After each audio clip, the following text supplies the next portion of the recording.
कारण देशात 50% जागा वाढवण्याचा निर्णय झाल्यास आमचा पाठिंबा असेल।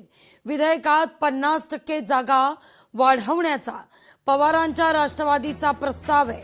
खासदार सुप्रिया सुळेंची अधिकृत माहिती आहे। शहांसोबत झालेल्या सर्वपक्षीय बैठकीत प्रस्तावासंदर्भात चर्चा आहे। सुप्रिया सुळे म्हणतायत वायबी चव्हाण सेंटर या ठिकाणी सुप्रिया सुळेंची पत्रकार परिषद सुद्धा होणार आहे।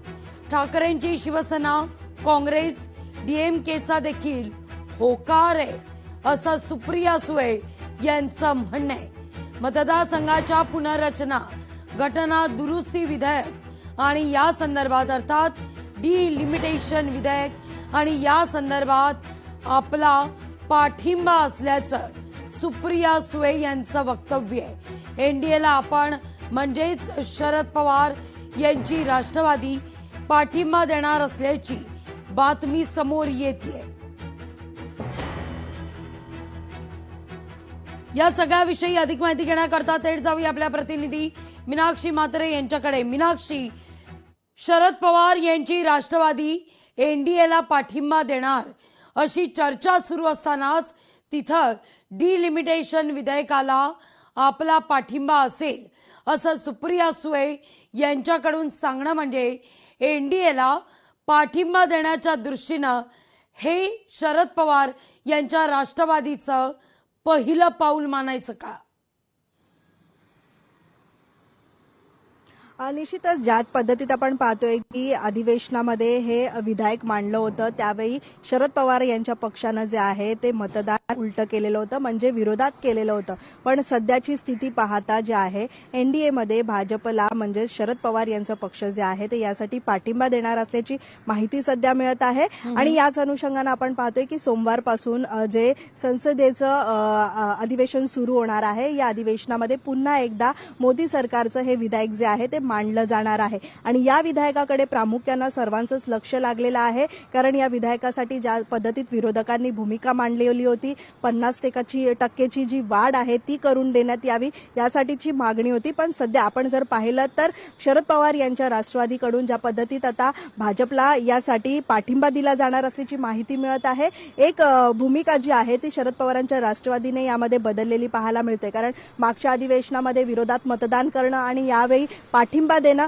यामागचं नेमकं कारण काय आहे तर केंद्रातील नेते भाजपचे आणि राज्यातील जे प्रमुख नेते आहेत भाजपचे यांच्या संपूर्ण बैठका आणि त्यानंतर कुठेतरी या सगळ्यांवरती चर्चा झाल्यानंतर हा निर्णय घेण्यात आलेला असल्याचं देखील बोललं जात आहे। प्रामुख्यानं आपण पाहिलेलं होतं की ज्यावेळी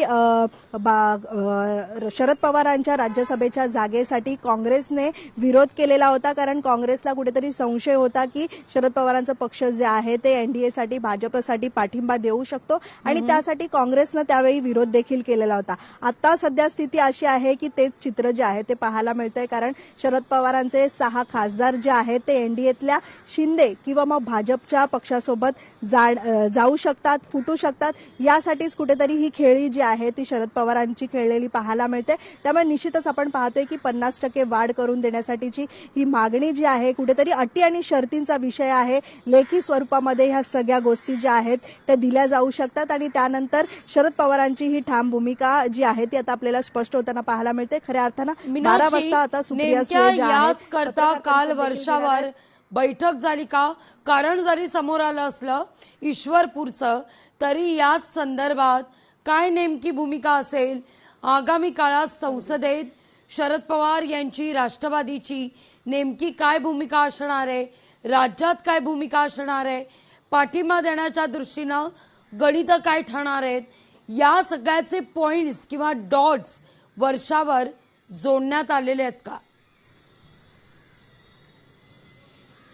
निश्चितच, कारण काल शरद पवार यांच्या पक्षातील जे प्रमुख नेते आहेत, ज्येष्ठ नेते आहेत जयंत पाटील यांनी वर्षा निवासस्थानी देवेंद्र फडणवीस यांची भेट घेतली आणि या भेटीदरम्यान जरी त्यांनी ईश्वरपूरच्या नगराध्यक्षाच्या वरती झालेली जी कारवाई आहे हे कारण त्यांनी स्पष्ट केलेलं असलं तरी मात्र राज्यातल्या ज्या इतर घडामोडी आहेत, ज्या पद्धतीत विलीनीकरणाचा मुद्दा असेल किंवा मग एनडीएमध्ये सहभागी करण्याचा मुद्दा असेल, या सगळ्या चर्चा सुरू असताना आता हे नवीन मुद्दे जे आहेत ते समोर येत आहेत। ज्या पद्धतीत महिला आरक्षण व यासोबतच मतदारसंघातील जी पुनर्रचना विधायक आहे या संदर्भामध्ये आता संसदीय अधिवेशनामध्ये हे विधायक ज्या पद्धतीत मांडलं जाणार आहे या संदर्भातली भूमिका जी आहे ती काल जयंत पाटील मुख्यमंत्र्यांपर्यंत पोहोचवण्यासाठी गेलेले होते का, हे देखील यावरती तर्कवितर्क सध्या लावले जात आहेत. पण स्पष्ट भूमिका जी आहे ती आता पक्षाच्या वतीनं अधिकृतरित्या जी आहेत सुप्रिया सुळे आता नेमक्या काय मांडतात. आपली पत्रकार परिषद 12 वाजता त्या घेत आहेत आणि वायबी चव्हाण सेंटर इथून ही पत्रकार परिषद होत असताना नेमक्या सुप्रिया सुळे या सगळ्या संदर्भामध्ये काय बोलतात आता ह्याकडे सगळ्यांचं लक्ष लागलेलं आहे. लागवी अगदी, पण पाठिंबा देण्याच्या दृष्टीनं जी काही चर्चा होतीये, जी काही गणितं ही जुळवली जात आहेत ती समीकरणं 10-1 अशी पाहायला मिळतात. या ठिकाणी एका व्यक्तीचा मात्र या सगळ्याला विरोध आहे आणि ती व्यक्ती पवार कुटुंबियांच्याच घरातली असल्याचं कळतंय. त्यामुळे येणाऱ्या काळात ही गणितं सुद्धा बदलणार असल्याची चर्चा आहे. अगदी, कारण ज्या पद्धतीत आपण पाहतोय की राष्ट्रवादी शरदचंद्र पवार पक्षाचे 10 आमदार आहेत.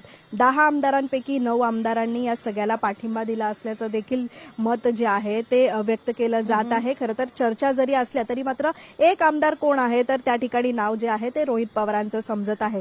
पक्षाची जी भूमिका आहे किंवा मग पक्षाचं जे नेतृत्व करणारे जे प्रमुख नेते आहेत त्यांच्यामध्ये काही बैठका देखील मागच्या काही 2-3 दिवसामध्ये झालेल्या आहेत का हे देखील बघावं लागेल. कारण हे अनेक प्रश्न सध्या उपस्थित होत आहेत किंवा मग ज्या चर्चा होत आहेत या चर्चांना आता कुठेतरी पूर्णविराम सुप्रिया सुळे लावतात का हे देखील प्रामुख्यानं पाहिलं जाईल. कारण 8 खासदार जरी असले तरी 8 पैकी 6 खासदार हे फुटण्याच्या मार्गावरती होते. पावसाळी अधिवेशनामध्ये देखील जोरदार चर्चा होती. कुठेतरी शिंदेच्या पक्षामध्ये जाण्यासाठी हे आमदार इच्छुक आहेत का भाजप सोबत जाण्यासाठी इच्छुक आहेत. एकूणच एनडीए मध्ये देखील जाण्याची जी चर्चा होती आणि त्यातल्या त्यात पावसाळी अधिवेशनामध्ये शरद पवार यांनी शिंदेच्या दालनामध्ये जाऊन उपस्थिती दाखवली. तिथे भेट झाली शिंदे आणि शरद पवारांची आणि त्याच दालनांमध्ये शरद पवारांनी आपल्या आमदारांची देखील बैठक घेतलेली होती.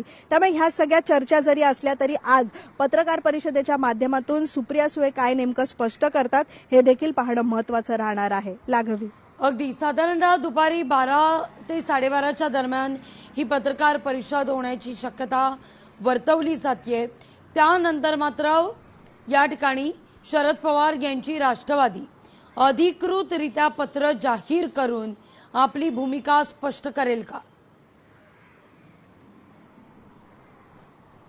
निश्चितच ज्या पद्धतीत आपण पाहतोय की जयंत पाटलांनी याआधीही आमदार आणि खासदारांच्या जरी बैठका घेतल्या असल्या ही देखील एक चर्चाच होती. पण मात्र ज्यावेळी जयंत पाटलांना ह्या संदर्भात विचारणा करण्यात आली की आम्ही कोणत्याही पद्धतीत वेगळी भूमिका घेण्याच्या तयारीत नाहीये, तिथेच दुसरीकडे एनडीएच्या नेत्यांकडनं देखील एक भूमिका स्पष्ट होत होती की ज्या पद्धतीत जयंत पाटलांना ऑफर दिलेली आहे की एनडीए सोबत या सहभागी व्हा, पण जयंत पाटलांनी ह्या सगळ्या चर्चा ज्या आहेत त्या खोडून लावलेल्या होत्या. पण मात्र कालची ज्या पद्धतीत भेट होते आहे मुख्यमंत्र्यांच्या उपस्थितीत. लोकशाही मराठी ऐका, पहा, जागरूक रहा.